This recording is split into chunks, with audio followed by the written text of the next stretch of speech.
7:14 in the morning. I was walking past crew dispatch with a coffee in my hand when I saw him through the lobby glass. My father, in the navy suit he had not put on since my sister's wedding 9 years ago, the shoulders looser than I remembered, a manila folder pinched against his ribs like he was afraid someone would take it. He had not been inside any building I owned. He had not called me in 11 years. The receptionist glanced up at me. I gave her the half nod that meant I see him, don't move yet, and I kept walking until I was 3 feet from the lobby door. Becky. He had not called me Becky in 11 years either. The 18-year-old version of me tried to step forward when she heard it, the one who used to wait at the kitchen counter for him to look up from his paperwork and see her. I did not let her. I held the coffee a little tighter and let the door close behind me. Becky, I need you to listen for a minute. The folder shifted under his arm. I could see the edge of a settlement page sticking out, the kind of clean white paper a man brings when he has already decided the conversation. He had not asked if I had time. He had not asked anything. I already knew what address was on the deed inside that folder. I had known for 7 weeks. I did not invite him to sit. I set the coffee on the reception counter and watched him glance around the lobby like he was waiting for me to apologize for the size of it. "You have a nice setup here," he said. "What do you want?" He pulled the folder closer. "I just need a few minutes. There's something I'd like you to look over. A family thing." A family thing. I almost laughed. The kitchen at the old house came back to me whole. The laminate counter, the bowl of pennies by the phone, my father standing in front of the refrigerator with my trade school acceptance letter in his hand, and my mother 3 feet behind him pretending to wash a plate. I was 18. I had worked 2 summers framing houses for the contractor down the road, and I had the calluses to prove it, and I had been accepted into the construction management program at the community college 30 minutes away. He read the letter without sitting down, then he folded it in half and set it on the counter between us. "Becky, come on," he said. "You wouldn't last a semester in a real school. You're too dumb to manage tools or money. Stick to what you know." What I knew at 18 was that my mother did not look up from the plate. What I knew was that he said it the same way a man tells a child the stove is hot, like he was doing me a favor. I did not go to the community college. I went to work for the contractor down the road full-time, and 4 years later I went to a different community college on my own paycheck.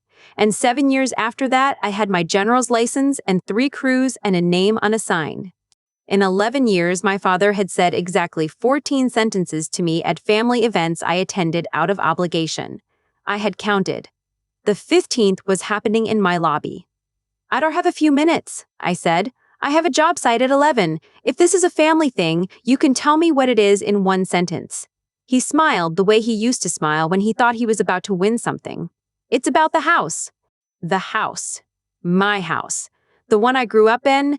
The one I had not been inside in 11 years and whose foreclosure notice had come across my firm's inbox 7 weeks ago, with a bank asset manager's name at the bottom and a demolition and rebuild scope attached. He had walked into my lobby to get me to sign away his fraud. He just did not know yet that I had already won the contract on the property he was standing here to protect. 7 weeks earlier, on a Tuesday, my project intake coordinator forwarded me a foreclosure package RFP from the bank we did regular asset work for. The subject line had a street address and a parcel number. I read the address twice. Then I closed my office door. It was the house. The driveway I learned to ride a bicycle on. The kitchen window my mother used to tap on when dinner was ready. The bedroom upstairs on the left where I kept a shoebox of framing nails under the bed at 15 because I liked the weight of them. The bank's asset manager wanted a bid on demolition, lot prep, and a spec rebuild. The foreclosure was already final. The owner of record had defaulted 6 months earlier and the redemption period was closed. The owner of record was my father. I sat at my desk for a long time without moving. Then I did what I do for every property my firm touches. I opened the county recorder's site and I pulled the chain of title. The deed had been signed over to my father alone in 2007 from a joint deed with my 18-year-old signature on the release.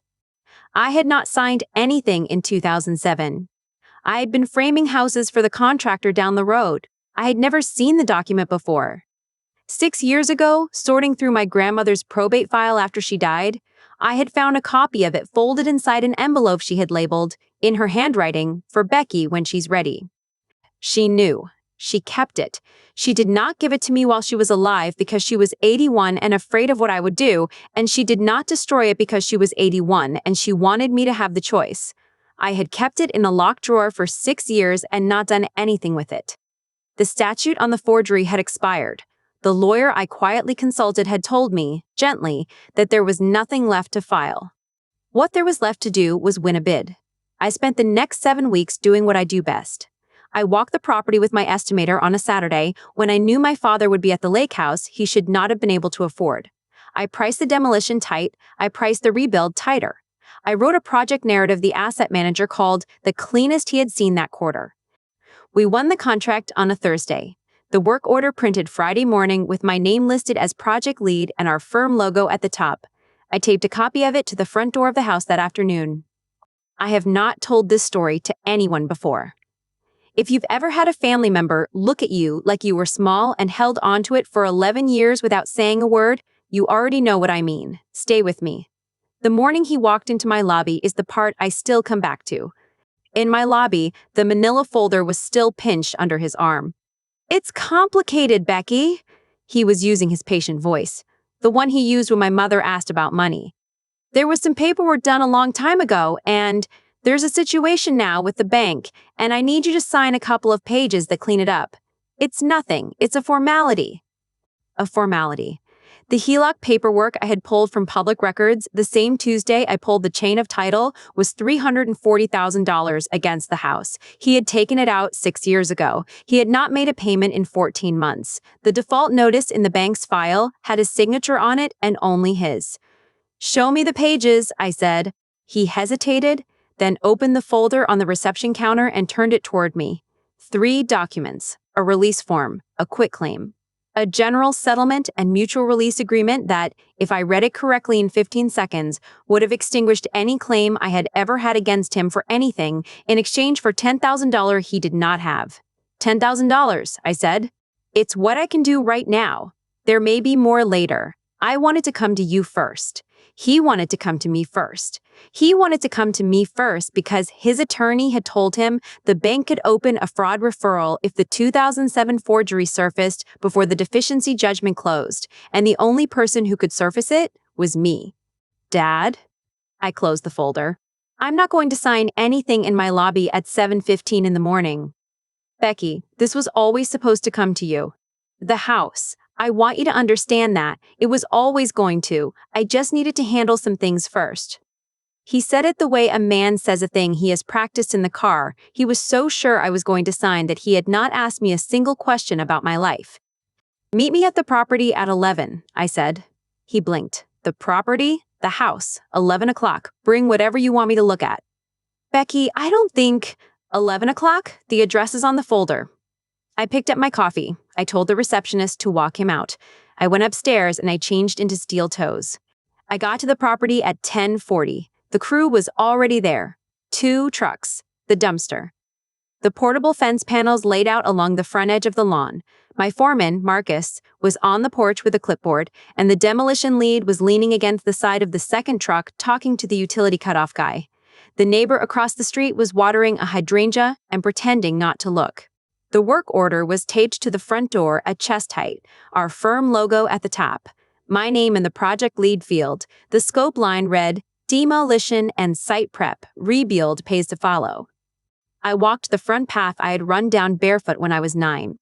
The hedge my father had planted the summer I was 11 was overgrown to my shoulder. The porch boards gave under my steel toes the way they had given under my sneakers, and I noted it the way I note everything now, the rot pattern, the joist span, the cost. Marcus looked up. "You good?" "I'm good. He'll be here at 11. Give us the house for 40 minutes. Crew stays in position. When I come out, we go." "Copy." I put the hard hat on. The firm logo sat across the front of it. My father's car turned into the driveway at 11:04. He was still in the suit. He got out holding the manila folder, took 2 steps toward the porch, and stopped. He saw the trucks first, then the dumpster, then the fence panels, then Marcus, then the work order on the door, then me. His face did the thing faces do when the room a man has rehearsed in his head turns out to be a different room. "Becky." He held up the folder like a small flag. What is all this? Come inside, Dad." I held the door open for him. The work order was at his eye level as he passed under it. He did not look at it. He could not afford to look at it yet. Stay with me. I had been picturing the next 40 minutes for 7 weeks. If you've held something quiet for a long time and finally got the room to put it down in, you already know what the doorway felt like. Subscribe and stay with me. The kitchen is the part I needed you here for. The foyer smelled the way it had always smelled. Old wood and the dust off the heater vents, and something faintly like the laundry soap my mother used until she died. He noticed it before I did. I saw him notice it. Becky, can we sit down somewhere and talk? We're going to walk through the house first. I led him into the living room. The carpet was the carpet I had learned to walk on. The wall where the Christmas tree used to go was the wall where the Christmas tree used to go. He stood in the middle of the room with the folder against his stomach. The bank has the house, I said. You know that. You defaulted in May of last year. The redemption period closed in November. They put it on the asset list in February. My firm bid on it in March. We won the contract on a Thursday. He looked at me. Whatever he had rehearsed in the car was draining out of his face in real time. I have the work order on the front door. You walked under it. Becky, walk. The dining room next. The table was gone. My mother's china cabinet had a sticker on it from the auction house. He kept opening his mouth and closing it. This was always supposed to come to you, he tried again in the dining room. I want you to understand that, Becky. This house was always... You took $340,000 out of this house 6 years ago. You stopped making payments 14 months ago. The notice of default has only your signature on it. You came to my office this morning to get me to sign a release before the bank's fraud referral team finished reviewing the 2007 quitclaim. I watched it land in his eyes.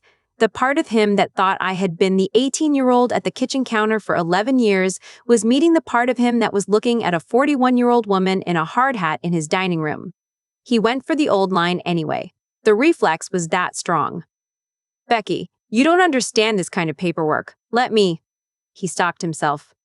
He stopped himself because he heard it as it came out of his mouth, and he saw the work order on the door behind me in his peripheral vision, and he was 30 seconds from the kitchen. Keep walking, Dad. The stairs were narrower than I remembered. They are always narrower than you remember. I went up first. He came up behind me slowly, one hand on the banister, the folder still under his other arm. The landing carpet was the same. The hallway light was the same. The door on the left was the same door. I opened it. My bedroom. The bed was gone. The dresser was gone. The shelf I built at 14 out of scrap pine from the contractor down the road was still on the wall above where the bed had been, 3 brackets, slightly out of level on the right side, because I had not known yet how to shim a stud. The carpet was the carpet. The light from the window was the light from the window. I could smell the inside of the closet from the doorway. I did not step in. I stood in the doorframe and let him look. He did not step in either. He stood half a pace behind me, and he looked into the room of the daughter he had told in the kitchen downstairs that she was too dumb to manage tools or money. He looked at the shelf. He looked at the brackets. His mouth moved without sound. I felt my hand go to the doorframe. It was shaking. I let it shake for 1 second. Then I closed it around the wood and held on until it stopped, and I made my face do nothing. Becky, his voice was lower. Please. He pulled the folder out from under his arm a second time. He fumbled the flap open standing right there in the hall. He started to pull the settlement pages out. I reached into the inside pocket of my work jacket and took out my own folder. Plain manila, no markings. I opened it against my forearm and I held up the top page so he could see it. The 2007 quitclaim. With my forged 18-year-old signature on the bottom. Grandma kept it, I said. She gave it to me 6 years ago. The statute has expired. I cannot file on it. The bank's fraud team can. He looked at the paper. He did not reach for it. He did not say it was not his. He did not say anything at all. Downstairs, Dad. The kitchen. The laminate counter was the laminate counter. The bowl that used to hold pennies was gone. The refrigerator was gone. The window over the sink looked out on the hedge he had planted this summer. I was 11. I had put the work order on the counter at 10:45, weighted down with a tape measure. It was sitting there now. My name in the project lead field, our firm logo across the top. He saw it. He took 1 step toward it and stopped. This is the only signature on this house that matters now, I said. Mine, on a work order. The bank already has theirs. Becky. Please, I'm your father. You came to my office at 7 this morning with a release because you needed my signature to keep the bank from looking at a forged one. You did not come to see me. You have not come to see me in 11 years. I made a mistake. You made 11 years of them. He tried the folder one more time. He laid the settlement pages flat on the counter next to the work order, and he smoothed them with the side of his hand, the way a man smooths the thing he has been told closes a conversation. I did not look at them. I picked up the work order. I walked to the back door and I opened it.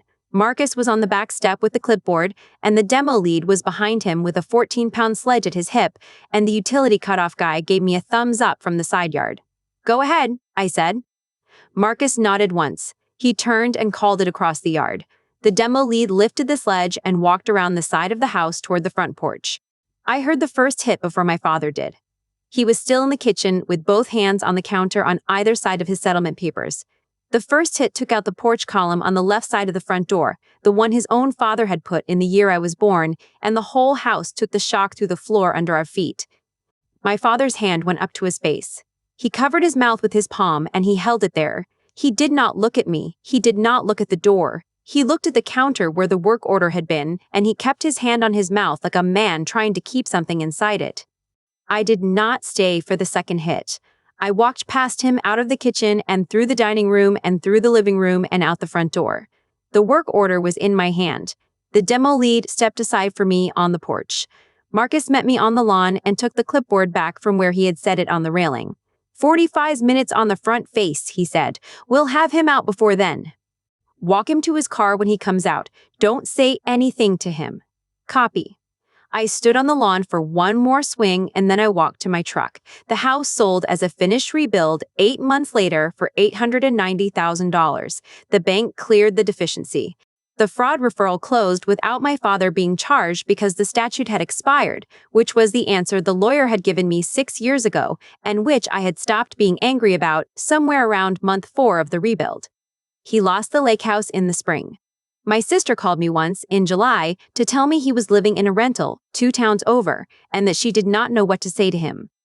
I told her she did not have to say anything to him on my behalf. We did not talk about it again. I did not keep any of the money from the resale.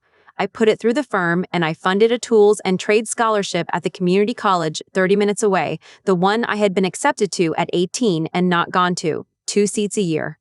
Full ride, books, a toolkit, and a paid summer apprenticeship with one of our crews. The first recipient was a 19-year-old named Laura from 2 counties over who wanted to do commercial framing. I met her on her first day on site. She had the calluses already. The work order from the front door is framed in my office now. It hangs across from my desk. The firm logo at the top, my name in the project lead field, and a small water stain in the lower right corner from where the rain caught it the afternoon I taped it up.